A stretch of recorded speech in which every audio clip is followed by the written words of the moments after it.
The average new car payment is now over $700 a month.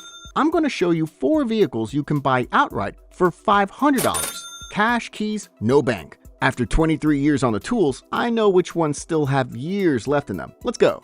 First, why these cars exist at all? Because most people assume $500 buys a rolling coffin. Some do, but here's the part nobody talks about. Somebody dies every single day in this country and the family just wants the car gone. Estate sales are the best kept secret in the used market. Garage kept sedans with 60,000 miles, oil changed on schedule, sold for a few $100s because nobody in the family knows what it's worth or cares to find out. Same with upgrades. A guy buys a new truck and his old daily driver is now clutter in the driveway. He's not chasing profit. He wants his weekend back and he'll take $500 and shake your hand. Church bulletin boards, small town classifieds, Facebook Marketplace, sorted by lowest price. That's the hunting ground. The question is, which ones are worth your money? Start with the one I'd buy myself, the Ford Crown Victoria, or its twin, the Mercury Grand Marquis. Same car, different badge. That 4.6-liter modular V8 was built for fleet duty. Police departments, taxi companies, government agencies, organizations that pile on hundreds of thousands of miles and expect the thing to start anyway. It delivered. There are Crown Vics still running daily past 300,000 miles on the original engine and transmission.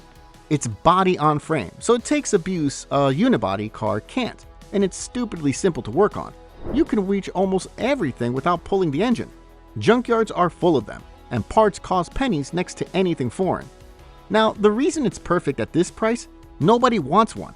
It looks like a police car, or something your grandfather drove to the lodge on Thursdays. Young buyers skip right past. High supply, low demand. Exactly the math you want with $500 in your pocket.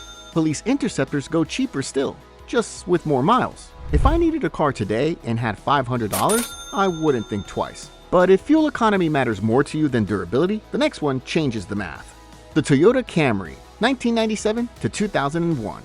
This generation is among the most dependable cars ever mass-produced, and it's sitting at the absolute bottom of the market right now. Take the 2.2-liter 4-cylinder over the V6. It's simple, naturally aspirated, and it sips fuel, 25 to 30 miles per gallon on the highway, which crushes the Crown Vic. One thing to verify, it uses a timing belt, due every 90,000 miles. Confirm it's been done, or budget $200 to have a shop handle it. The V6 is smoother, but has a real weakness, oil sludge. Skip oil changes on a 1MZ FE and gunk builds up inside. Pop the oil cap, clean and amber, you're fine. Looks like peanut butter under there. Walk away and don't look back. At $500, you're getting 150,000 miles or more. That's fine. A maintained one from this era goes well past 300,000. Now here's the one nobody's talking about, which is precisely why it's the smartest buy on this list. The Buick LeSabre 2000 to 2005. It runs GM's 3800 Series 2 V6, and if you know engines, you already know where this is going. That's arguably the most reliable engine General Motors ever built. Pushrod, naturally aspirated, around 200 horsepower, and routinely 300,000 miles without a major overhaul. But the engine isn't even the best part. Think about who bought these new. Nobody bought a LeSabre to race anybody. They bought it for quiet trips to the grocery store, the doctor, and Sunday service. These cars were babied, garaged, dealer oil changes every 3,000 miles like clockwork. When those owners stopped driving, the cars hit the market at rock bottom prices because nobody under 40 is shopping for a Buick.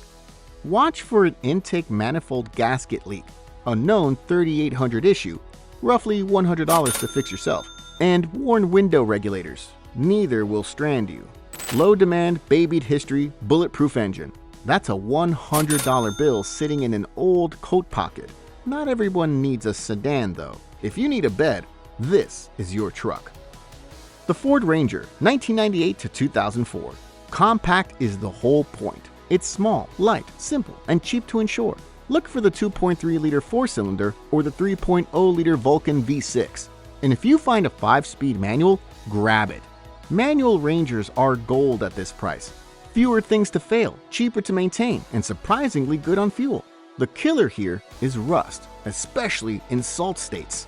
Get under it and inspect the frame rails behind the rear wheels carefully. A Southern truck is a dramatically safer bet. Check the bed floor too if the previous owner skipped a liner. What makes it worth it is capability. You can grab furniture from a yard sale, haul supplies, help a friend move. Try that in a Camry. At $500, you're not buying a car, you're buying a tool. Now, the section that'll save you the most money, because it's about what not to buy. Avoid German luxury every time. A $500 BMW sounds incredible until you understand why it's $500. Because it needs $2,000 in repairs. One sensor can cost more than the car. A Mercedes water pump runs $800 to $1,200 at a shop. And the problems cascade. You fix one thing and the next surfaces behind it. Unless you're a European specialist with a garage full of tools, walk. Avoid late 90s and 2000s Chrysler, Dodge, and Plymouth products with the 41TE transmission. Intrepids, Sebrings, Breezes, those transmissions failed early and often, and a replacement cost more than the car. Avoid salvage and rebuild titles entirely. At this budget, you can't absorb hidden frame damage or airbags that won't deploy. And avoid any interference engine where the seller can't prove the timing belt was done. A snapped belt destroys the engine internally. That's not a repair on a $500 car, that's a funeral. Before you hand over cash, do 3 things. Get underneath with a flashlight and look for structural rust on the frame and rockers. If metal flakes away like pastry, leave. Pull the oil dipstick and check the cap for milky froth, which means coolant is mixing where it shouldn't. And start it stone cold, because sellers warm cars up to hide a rough start.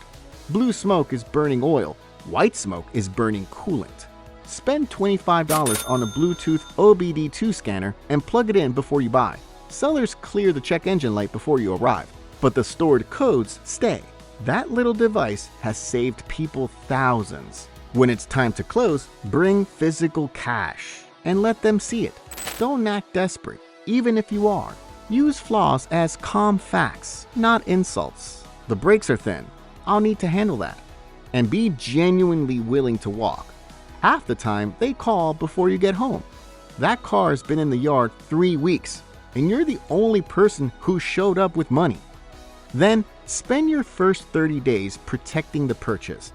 Change the oil immediately, even if they swear they just did.